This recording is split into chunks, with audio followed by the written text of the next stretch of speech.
오늘은 어려움을 당할 때에 그런 제목으로 좀 하나님 말씀을 전하려고 합니다. 사람의 몸과 사람 속에 있는 마음, 곧 영혼이 자리 잡고 있는 영혼의 좌소인 마음은 뗄래야 뗄 수 없는 관계에 있습니다. 그래서 성도가 큰 인생을 살면서 이 사람이 큰 충격이나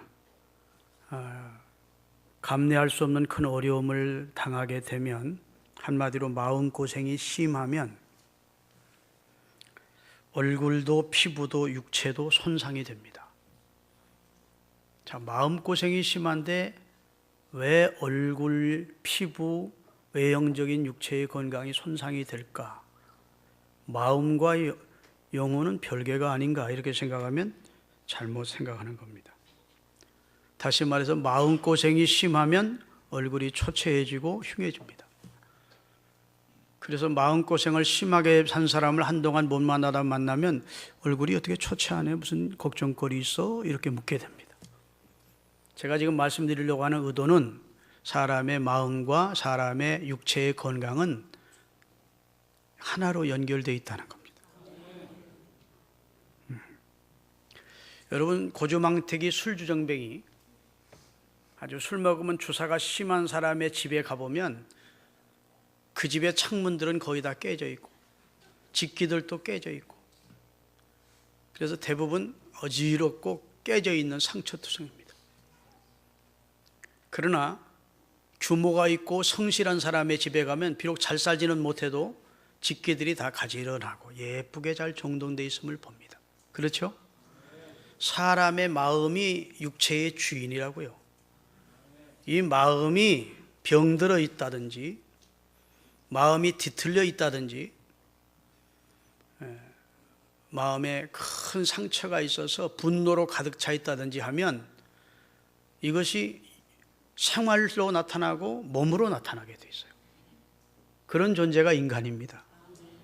하나님은 사람을 동물과는 다른 특별한 존재로 지었어요. 그래서 사람 속에는 하나님의 형상을 넣어 주었습니다. 하나님처럼 영생할 수 있도록 하셨다. 그리고 하나님과 연결할 수 있는 기능을 갖게 해주셨다. 그리고 만물을 다스릴 수 있는 권세를 사람에게는 주셨다. 그래서 사람이란 영혼을 담고 있는 거죽을 가지고 있는 것이, 거죽이 육체고 사실은 진정한 나는 내 안에 하나님이 넣어주신 영이라고 할 수 있습니다. 인간을 이해할 때 단순히 육체적 존재로만 이해를 하면 실수하는 겁니다.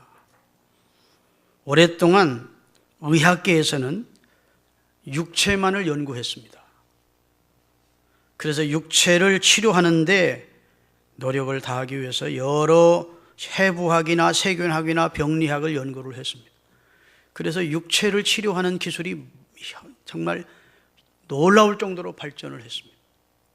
육체를 치료해 놓았더니 완치가 안 되는 거예요. 마음이 병들어 있는 사람, 마음이 다운되어 있는 사람, 나는 이 병으로 살지 못하고 죽는다, 이런 사람은 좋은 약을 써도 효력이 안 나타나는 겁니다. 그래서 사람은 육체만 치료해서는 안 되고, 겉 눈에 보이는 겉만 치료하면 안 되고 사람 속에 있는 정신, 그 마음을 치료해야 되는구나. 이 사실을 뒤늦게 깨닫고 요즘은 정신과 신경과 심리학, 심리치유, 정신분석학과 이런 연구들을 하면서 정신적인 치유, 곧 마음을 치유하는 데 또 집중을 하고 있음을 보게 됩니다. 사람은 원래 영혼이 육체를 덮어쓰고 사는 존재예요. 다 아멘 할 때까지 기다릴 거예요. 영혼이 육체를 덮어쓰고 사는 존재라고. 그래서 육체는 어쩔 수 없이 영혼의 영향을 받게 되어 있습니다. 마음의 영향, 정신적 영향을 받게 되어 있다고요. 그러기에 인간 육체는 사실은 큰 문제가 아닙니다. 사실은 정신, 곧 마음이 근본적으로 더 중요해요. 정신 건강이 중요합니다. 마음, 곧 심령이 강건해야 합니다. 그래서 요 근래 들어 이제 현대의학이 이 방면에 대해서 눈을 떠가고 있는 것입니다. 성경은 이미 수천 년 전에 이 말씀을 하셨어요. 잠언 18장 14절을 띄우겠습니다. 잠언 18장. 사람의 심령은 그 육체의 병을 능히 이기게 하려니와 심령이 상하면 그 육체를 어떻게 일으킬 수 있겠느냐. 심령 건강이 먼저라고, 심령 치료가 먼저라고. 할렐루야. 마음이 강건해야 육체의 치료도 된다고. 이렇게 말씀을 해주시고 있다고요. 할렐루야. 그러니까 질병 치료에 하나님은 이미 심령에 두고 있음을 보게 됩니다. 세상 의학은 밖에서 치료해 들어갑니다. 그러나 하나님은 안에서부터 치료를 하세요. 하나님의 말씀의 빛으로, 성령으로 우리 자신을 조명해서 우리가 죄인됨을 깨닫게 하시고 눈물로 회개하게 하시고 성령의 능력으로 새 마음을 주시고 새로운 건강을 그에게 주신다. 그래서 심령을 치료하시면서부터 육체도 치료하시는 역사를 이루셔서 우리의 배에서 생수의 강이 흘러넘치도록 하시는 것이 하나님의 치료법입니다. 출애굽기 15장 26절에 보면 따라합시다. 나는 너희를 치료하는 여호와니라. 여기서 치료한다는 말은 우리 겉 육체만 치료한다는 말이 아니고 너희의 뒤틀린 마음, 상처받은 마음, 추한 마음 다 내가 치료해 줄 수 있다. 그런 말씀입니다. 나는 너를 치료하는 여호와다. 아멘. 하나님의 은혜와 성령, 곧 하나님의 말씀이 내 심령에 임하면 여호와의 빛이 내 심령에 비친 바 되는 것이고, 우리 속에 있는 죄악과 부정적인 요소의 뿌리가 뽑히고 부정적인 인생관이 바뀌면서 우리 마음속에 있는 어두움이 물러가는 겁니다. 우리 마음에 있는 병이 치료되는 겁니다. 할렐루야. 그래서 하나님의 말씀과 성령으로 채워진 건강한 마음을 가진 성도가 될 수 있는 거예요. 이런 성도가 되면 어떤 역경도, 어떤 시험도, 어떤 난관도 다 극복할 수 있습니다. 심령이 강건하지를 못하기 때문에 시험이나 역경이나 문제가 왔을 때 넘어지는 것입니다.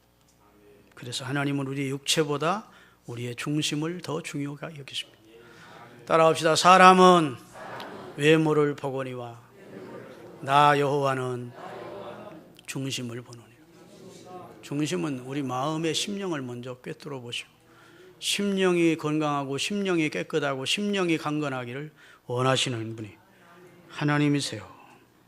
믿습니까? 성도가 마음의 구원의 즐거움이 회복이 되고 하나님의 크신 은혜에 감사하며 사는 것이 복입니다. 그것이 능력입니다. 여러분, 사람이 살면서 여러 모양으로 우여곡절을 겪고 파란만장한 인생을 살 때 마음에 여러 충격이 온다고요. 여러분 모습은 지금 겉모습은 이렇게 다 형전에 와서 앉아 있어서 건강하지만 여러분의 마음은 하나님 보실 때 어떤 사람은 상처로 이미 피투성이게 된 마음이 있을 수 있어요. 한이 맺혀서 막 분노로 가득한 마음이 있을 수 있어요. 모든 것을 바로 바라보지 못하고 삐뚤어진 마음이 있을 수 있어요. 그래서 매사가 반항적이고 불평하고 비판적인 사람이 있을 수 있어요. 이해되십니까? 한없이 다운돼서 얼음장처럼 차디찬 마음을 가지고 이 자리에 앉아있는 사람도 있을 수 있어요. 이해되시면 아멘.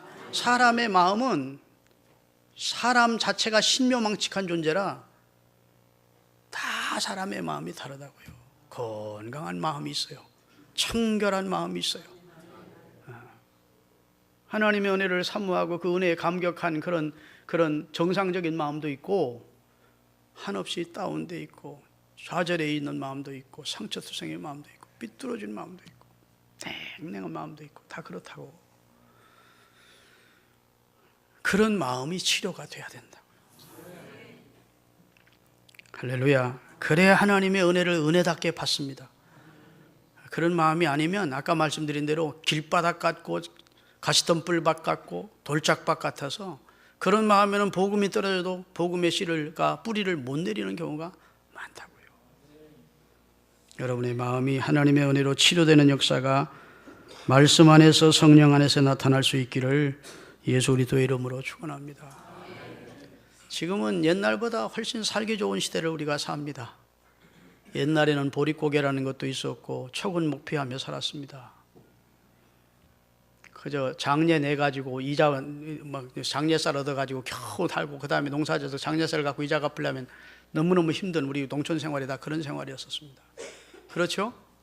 참 어려웠다고요. 근데 지금은 충분한 영양 섭취를 합니다. 너무 섭취해가지고 그거 에너지를 통해서 그 영양을 지금 내버리라고 애쓰는 중이에요. 비만 관리하려고. 그렇죠? 각종 취미 생활을 합니다. 얼마나 요즘 관심만 가지면 이 구민회관이라든지 무슨 뭐 동사무소라든지 무슨 뭐 노인정이라든지 이런 데 가면 각종 취미 활동을 할 수 있도록 국가가 장려하고 있습니다. 그런데 관심이 없으니까 저 파가도공원 같은 공원 같은 쭈글 치고 앉아있지, 관심만 가지면 얼마든지 취미생활 하면서 살 수 있도록 좋은 여건을 국가에서 만들어줘 가고 있어요. 그렇죠? 옛날과는 상상할 수도 없는 문화적 혜택을 우리가 누리며 살고 있습니다. 그런데도 옛날만큼 우리 마음은 평화롭지 못하고 여유롭지 못합니다. 강팍합니다. 각박합니다. 정신적으로 늘 불안이 사로잡고 있어요. 분노가 가득해 있고 미래에 대한 불확실성 때문에 늘 두려움 속에 살고 있는 게 우리 현실이라고요.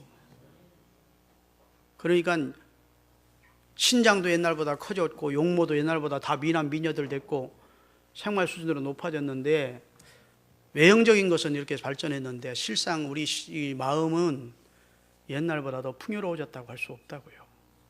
공감하십니까? 정신병마다 얼마나 환자들이 넘쳐나는지 모른답니다. 앞으로 정신병자가 더 늘어날 거예요. 그건 장담하고 예언할 수 있습니다. 이 생활 수준이 높아질수록 사람이 더 공허를 느낀다는 겁니다. 사는데 막 열심히 아침부터 저녁 때까지 열심히 사는 사람은 뭐 공허하다 이런 거 할 수가 없어요. 그런데 이제 뭐 자식들 다 키워놓고 생활 여유 있고 그러다 보니까 마음이 허전한 겁니다. 여러분 살다가 허전, 이 세상에 나 혼자뿐이다 그런 느낌을 받은 적이 있던 분 한번 손 들어보십시오. 해보자고요. 솔직하게. 아침에 일어나니 누구 만날 사람도 없는 것 같고 나를 반겨주는 사람도 없을 것 같고 나 오늘 뭐하고 지내나, 이 세상에 나 혼자뿐인 것 같다 이런 느낌을 받은 적 있는 분 한번 솔직히 흔들어봐요. 야, 우리 교회는 진짜 복 있는 분들이 많네. 몇 분 안 되시네. 하늘과 땅 사이에 홀로 있는 것 같은 고독감, 아침부터 저녁까지 휘둘러 봐도 나를 반겨줄 사람이 없을 것 같은 그런 외로움, 그런 느낌을 안 받으셨어? 야, 화나지. 이 어려운 문제를 내가 어떻게 풀어갈고 나를 도울 자가 이 세상에는 아무도 없다, 내 편은 없다, 이런 마음, 그런 마음 안 가졌습니까? 한 번도? 신비롭네. 가졌어야 정상인데 그건 아무리 잘 살아도 아무리 주의가 높아도 그런 마음이 사람은 들어요. 하나님으로 채워지지 않으면 인간은 늘 고와 같은 심령으로 살아. 불안해. 하나님으로 채워져야 초막이나 궁궐이나 그 어디나 하늘나라를 느끼지, 진짜 하나님으로 채워지지 않는 심령은 허전하다, 공허하고 가족들과 같이 있으면서도 고독하고, 그게 인간이라고요. 나만 그런가? 나도 그런 적이 있었어요. 어떻게 내가 서울 개척하고 얼마 되지 않아서 한 달 정도 그런 마음이 있더라고요. 오늘은 뭐 하고 지내나 이런 생각이 들어. 시찰 목사를 만날까? 그놈들이 나를 반길까? 이런 생각도 들어. 아주 봄인데 그냥 너무너무 공허하게 느껴지는 거 하잖아요. 아이고 주여 제 마음이 왜 그렇습니까? 기도로 저는 이겨냈습니다만 하여튼 저도 체험한 걸 여러분 왜 체험 안 했냐고 약간 그러게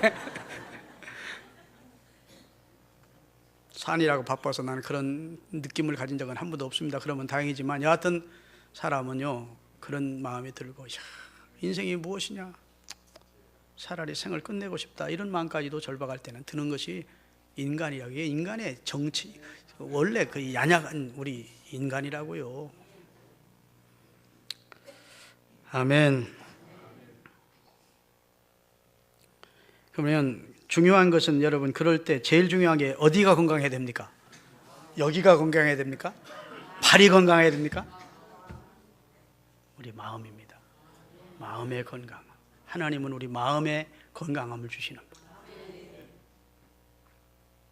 할렐루야. 그래서 우리 마음에서 생수의 강이 흘러 넘치도록 하시기를 원하시는 분이 하나님이십니다. 믿습니까? 사람이 살면서 상처 안 받고 사는 사람 없어요. 근데 그 상처는 누가 주느냐? 나와 관계없는 사람이 상처를 주는 게 아닙니다. 같이 사는 사람이, 늘 만나고 교제하는 사람이, 그렇죠? 친척이, 친구들이 사소한 말 한마디나 사소한 행동 하나하나가 상처가 될 수 있습니다. 그거 빨리 세수하듯이 씻어내버리지 않으면 그게 커지는 거예요. 점점 커져. 응? 그래서 마음의 상처가 사실은 육체의 상처보다 더 깊고 더 큽니다. 육체의 상처쯤이야 까짓기 바르고 옛날 목기름 바르고 꼬매고 며칠 지나면 낫는데, 마음의 상처는 쉽게 안 낫는다고. 내면적인 것이고 잠재되어 있어서 하나님의 은혜가 주어질 때, 하나님의 사랑이 막 마음에 부딪혀 올 때 치료가 되지 잘 안 나요. 그래 심각한 겁니다. 이해되십니까? 그래, 여러분이 살면서 남에게 상처를 나는 잘 주는 사람 같다 그러면 사실은 그 사람은 살아오면서 지금까지 상처를 많이 받은 사람이 남에게 상처를 잘 줘요. 왜냐하면 마음에 쓴 뿌리가 있기 때문입니다. 분노 같은 게 남아있어서 그래 그것을 표출시키는 거예요. 그래서 어린 시절부터 계속 그런 나는 바보 같다는 소리를 부모님한테 들었거나 뭐 여러 가지 자기 자신이 아무것도 아닌 존재라는 사실을 뭐 이런 소리를 듣고 살면, 상처를 많이 받고 살면 그게 이제 분노로, 화로 남아있다고, 한으로 남아있어가지고 끄떡하면 다른 사람을 상처를 주는 겁니다. 좋은 말도 좋게 들리질 않는 거예요. 그래가지고 상처를 많이 주는 경우가 있다고요. 사랑하는 여러분, 히브리서 12장 14절에서 15절을 띄우겠습니다. 다 같이 모든 사랑과 더불어 어떻게? 화평함과 거룩함을 쫓아라. 이것이 없이는 아무도 주를 보지 못하라.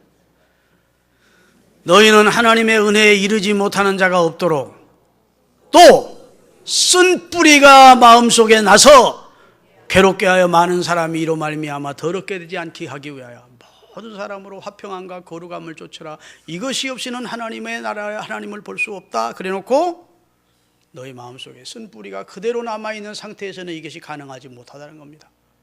마음의 쓴 뿌리를 제거해야 돼요. 목사님 자꾸 던져놓기만 하는데 뭘로 제거합니까? 하나님의 말씀과 성령이 우리 가운데 임하면, 내가 하나님으로부터 엄청난 사랑을 받고 은혜를 입은 존재라는 사실을 감격적으로 깨닫게 되고 은혜를 받게 되면 그런 모든 것이 치유가 됩니다. 새 사람으로, 새 피조물로 거듭이 나는 거예요. 할렐루야. 여러분, 사단은 영적 존재입니다. 사단은 우리가 얼마나 하찮은 말 한마디에도 우리 인간은 넘어지는 나약한 존재인지를 사탄이 먼저 압니다. 그래서 우리 마음에 불안과 공포와 두려움을 먼저 갖다 주고 우리를 부정적인 생각으로 코너로 몰아넣는 겁니다. 이때 예수님의 이름으로 물리쳐야 돼요. 할렐루야. 이때 물리치지 못하면 마귀가 1단계, 2단계, 3단계로 역사해서 그냥 넘어뜨리는 거예요. 코끼리는 코만 들어오면 다 들어온대. 여러분, 어떤 장애물이 우리 앞에 닥쳐와도 하나님이 나와 함께 하시기에 다 문제없이 감당할 수 있다. 이 믿음 가지시고 하나님 의지하시기를 바랍니다. 히브리서 13장 6절, 다 같이, 그러므로 우리가 담대히 말하되 주는 나를 돕는 이시니 내가 무서워 아니하겠노라. 사람이 내게 어찌하리요? 하나님이 내 편인데 내가 누구를 두려워해? 이 담대한 마음 여러분에게 있기를 바랍니다. 아브라함이 두려워 떨고 있을 때 창세기 15장 1절에 하나님이 아브라함에게 나타나서 말씀 주신 내용을 읽겠습니다. 창세기 15장 1절,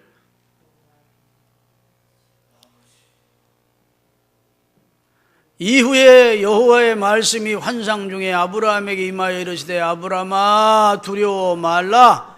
나는 내 방패요 내 지극히 큰 상급이니라. 내가 널 지키고 있어. 내 방패야. 이렇게 두려워하지 말도록 명령해 주신 겁니다. 시편 23편에 보면 내가 사망의 음침한 골짜기로 다닐지라도 해를 두려워하지 않을 것은 주께서 나와 함께해 주시기 때문이다. 이런 믿음이 우리의 마음을 강건하게 하는 것입니다. 할렐루야. 오늘 본문은 다윗이 심각한 우울증에 시달리고 있을 때 내 뼈가 썩는 것 같다는 것입니다. 사람들이 종일토록 나를 비방하는 것 같다는 것입니다. 내가 지금 한없이 추락해 있다는 것입니다. 그러면서 자기 영혼에게 말합니다. 내 영혼아 어찌하여 네가 이렇게 낙심해 있느냐, 이러면서 고통 중에 부르짖는 내용이 오늘 본문입니다. 여러분, 지금 현대인들이 가장 많이 앓고 있는 질병 가운데 하나가 우울증이라는 겁니다. 우울증. 우리 교인들도 여러 분 앓았습니다. 체격의 큰 집사님도 심각한 중압감 때문에 마음에 감당할 수 없는 어려움 때문에 목사님 기도해 주시오 하고 강례장에 와서 당회장실에 와서 기도를 받기도 했고, 또 어떤 여집사님이 어떤 권사님이 늘 죽고만 싶습니다 그러면서 와서 기도를 받고 가시고 있고, 다 건강을 지금 회복했습니다. 할렐루야. 지금 어떤 여집사님이 2부 예배 왔다 갔는데 그분도 우울증 약을 계속 드시고 있는 분인데 계속 제 오늘 설교를 울면서 듣고 계시더라고요. 우울증은 우리 현대인들에게 지금 많이 나타나고 있는 질병 가운데 하나입니다. 그리고 중요한 것은 누구도 이 질병에 걸릴 수 있습니다. 나는 우울증과는 상관없어. 아니에요. 이 우울증은 약물 치료와 정신적 치료와 그리고 진동 치료를 통해서 치료를 하지만 우울증이 이미 오래된 분들은 그 효과가 별로 크게 나타나지 않습니다.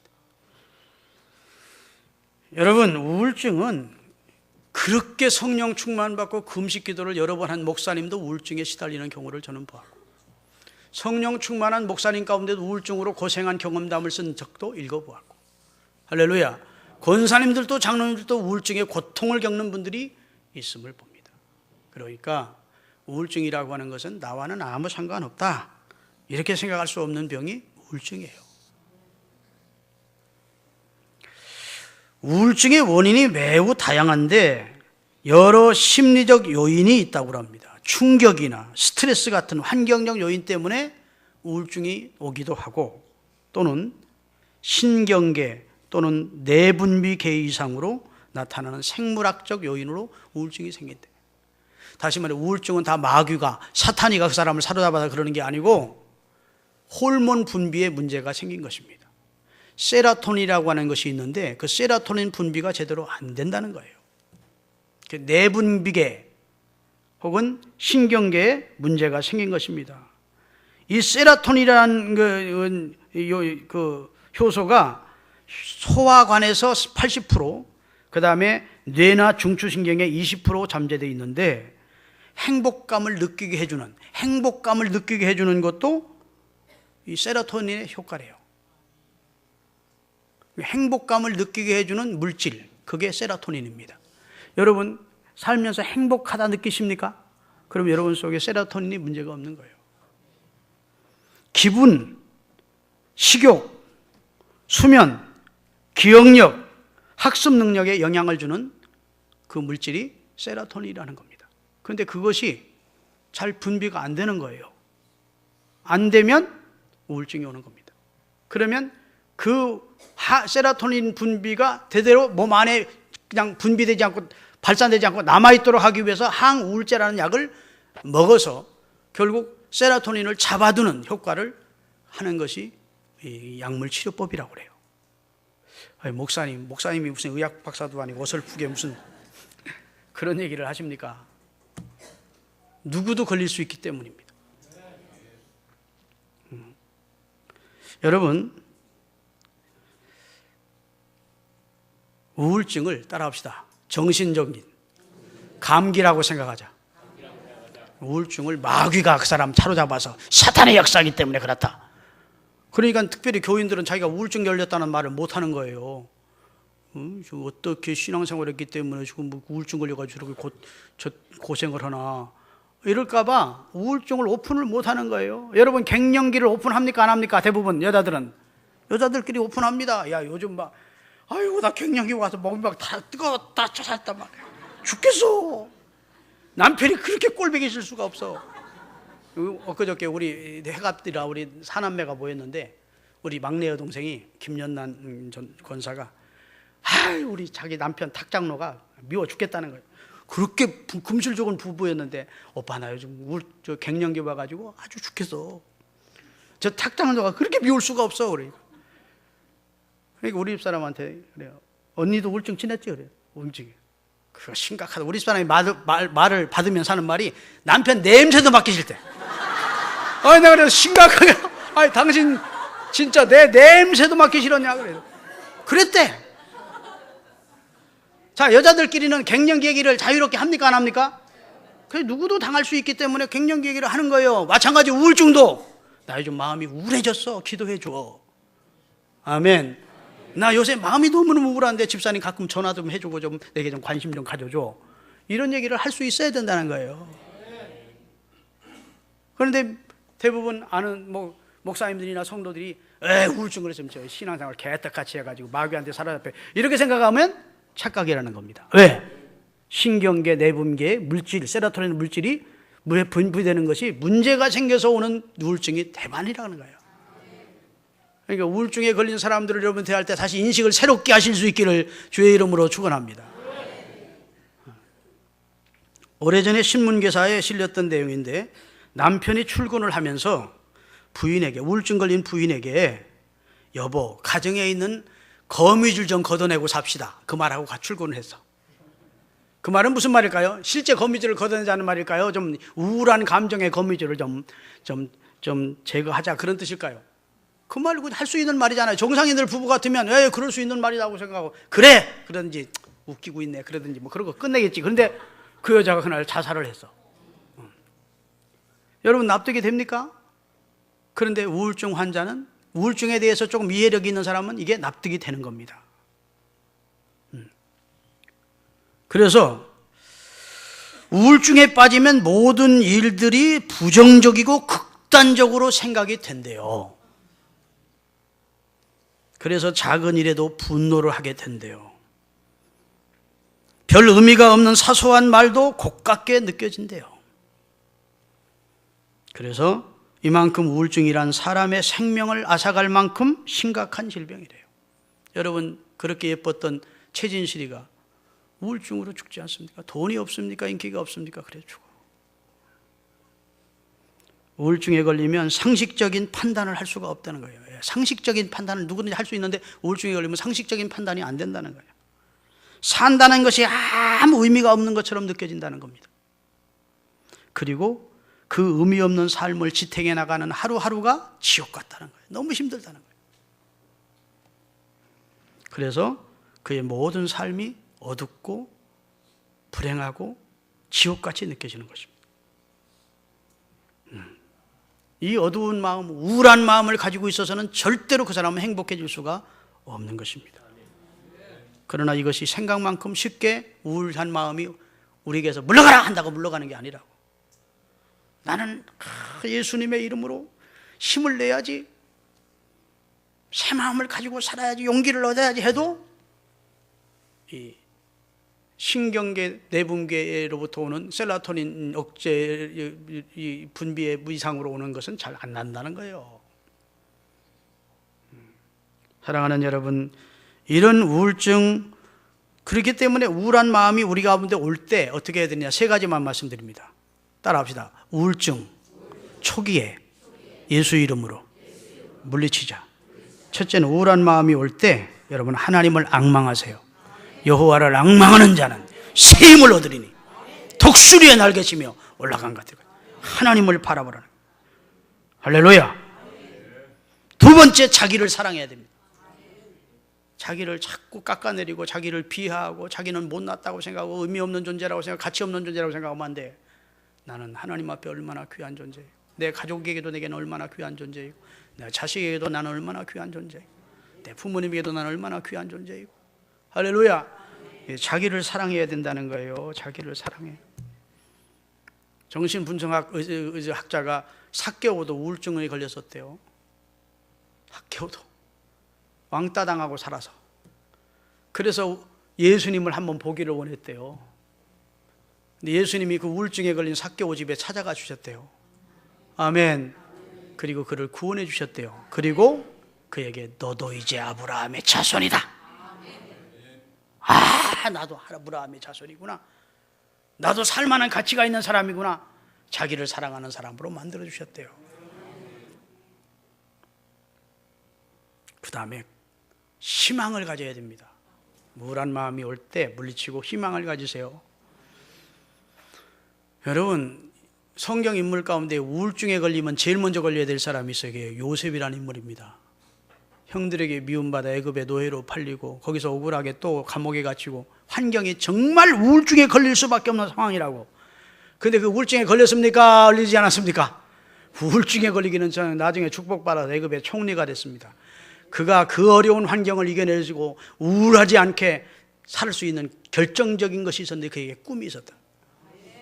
해와 달과 열한 별이 네 별에게 절하는 나라를 하나님이 주신다 하셨다. 언젠가는 나를 통해서 이스라엘을 구원하실 것이다. 언젠가는 하나님이 나를 높여주실 것이다. 꿈이 요셉으로 하여금 우울한 나날을 살지 않게 하고 언제나 희망에 가득 찬 믿음의 삶을 살게 했다는 것입니다.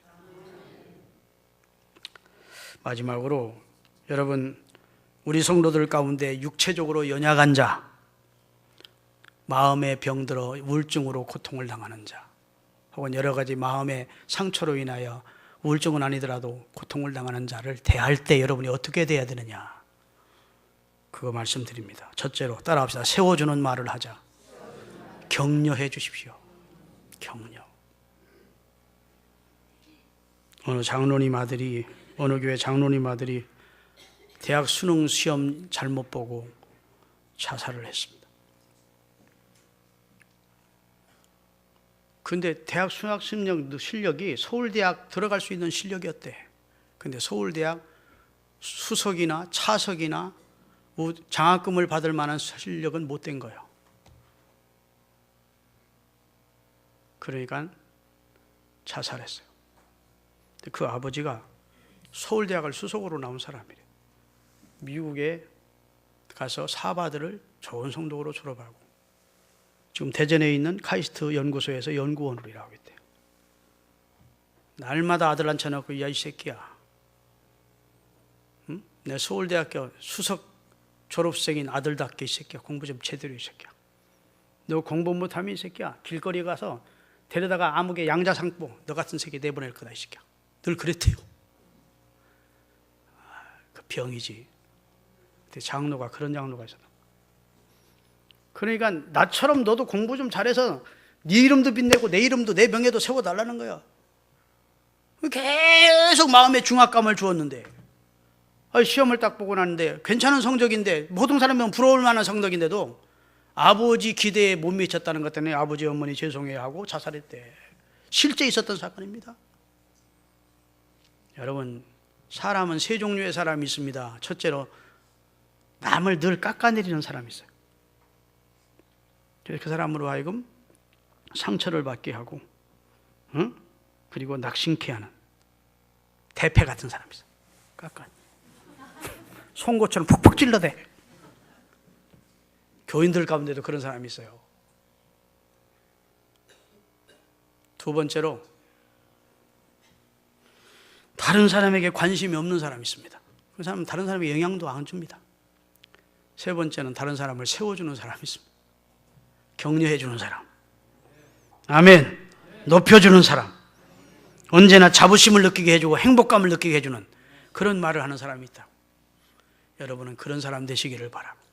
우리 교회 성도 가운데 영과 그다음에 마음과 그리고 육체가 연약한 자가 있거든 여러분이 세워주는 말을 하세요. 격려하는 말을 해주세요. 믿습니까? 그 다음에 따뜻한 사랑으로 감싸주십시오.